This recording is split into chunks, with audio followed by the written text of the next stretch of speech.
मुकेश सहनी जी का गठबंधन से जाना ये कहीं से ठीक नहीं रहा। अगर मुकेश सहनी जी गठबंधन पर कुछ बयानबाजी कर रहे थे तो अगर कोऑर्डिनेशन बना हुआ होता तो हम लोग बैठकर उनको समझा सकते हैं। मुकेश सहनी जी पर भाजपा के सांसद बोल रहे हैं, भाजपा के सांसद पर मुकेश सहनी जी बोल रहे हैं, भाई साहब एक ड्रामा चल रहा था क्या, और जिसका परिणाम सामने आ गया कि हम एक सीट हार गए। लेकिन एक दूसरे पर आरोप छिटाकशी लगाने के चक्कर में हमने अपनी सीट गंवा दी। नमस्कार, आप देख रहे हैं लाइव सीरीज और आपके साथ मैं हूं वसीम खान।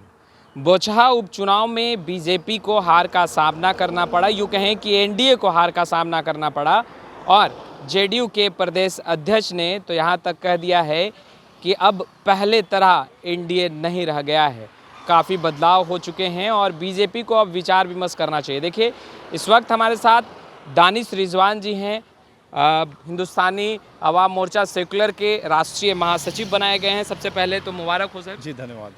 अच्छा, उमेश कुशवाहा जी ने जैसा कि कहा कि एनडीए पहले तरह नहीं रह गया है, कहीं ना कहीं चूक देखी जा रही है और बीजेपी को विचार विमर्श करना चाहिए। इसी का खामियाजा बोचहा उपचुनाव में देखने के लिए भी मिला है। क्या दानिश रिजवान जी, आपको भी लगता है? जी निस्संदेह, और हमारे नेता श्री जीतन राम मांझी जी ने पूर्व में कहा है कि एनडीए में कोऑर्डिनेशन का अभाव है, जिसका खामियाजा कार्यकर्ता तक भुगत रहा है। इसलिए अब चूंकि जेडीयू के प्रदेश अध्यक्ष जी ने भी इस बात की सहमति जताई है तो हम इस बयान का उनका स्वागत करते हैं और जल्द ही हम तमाम लोगों से अनुरोध करते हैं कि बैठ के एक ऐसा कोऑर्डिनेशन कमेटी बना लीजिए जिससे गठबंधन चलाने में आसानी हो। पूर्व में भी एनडीए में कोऑर्डिनेशन कमेटी रही है जिसको ख़त्म कर दिया गया। पुनः हम आग्रह कर रहे हैं भारतीय जनता पार्टी जेडीयू के शीर्ष नेतृत्व से कि अविलंब कोऑर्डिनेशन कमेटी बना लीजिए जिससे गठबंधन चलाने में आसानी हो।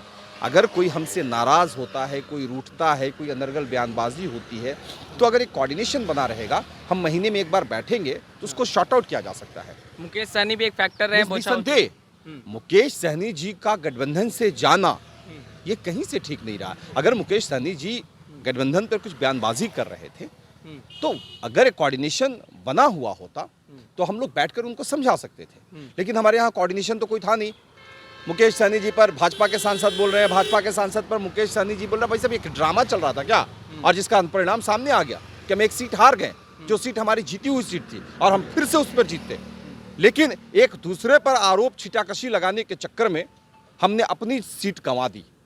इसलिए कम से कम हार से सीख लेते हुए अब कोऑर्डिनेशन कमेटी बना दी जाए। क्या हम पार्टी पहल करेगी एनडीए की तरफ से तमाम दल के साथ कि मुकेश सहनी को एक बार फिर से बनाया जाए और एनडीए मजबूती के साथ खड़ा हो? देखिए, ये मैंने आपको कहा कि जब तक कोऑर्डिनेशन के साथ में हम लोग आपस में बातचीत नहीं करेंगे तब तक एक इंडिविजुअल पार्टी के तहत अगर बोला जाए तो निस्संदेह मुकेश सहनी जी से बात करना चाहिए।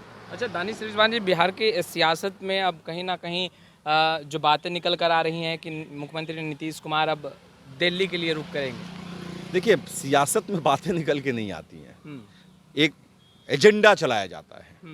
जो एजेंडा चल रहा है, माननीय मुख्यमंत्री नीतीश कुमार जी को 5 साल के लिए जनादेश मिला है और जनता का आदेश डेमोक्रेसी में सबसे महत्वपूर्ण होता है। जनता ने जब आदेश दे दिया है कि बिहार चलाना है तो क्यों कोई दिल्ली जाएगा। स्पष्ट जनादेश, जनता के साथ रहने का जनादेश, और नीतीश कुमार जी कहीं नहीं जा रहे हैं, बिहार में ही रहेंगे। तो आपने सुना, दानिश रिजवान जी को साफ तौर पर कहते नजर आ रहे थे कि कोऑर्डिनेशन कमेटी का गठन होना चाहिए और एक बार पुनः एनडीए मजबूती के साथ आगे बढ़े। खैर, लाइव सिटीज़ के साथ बने रहें। आपका बहुत बहुत शुक्रिया।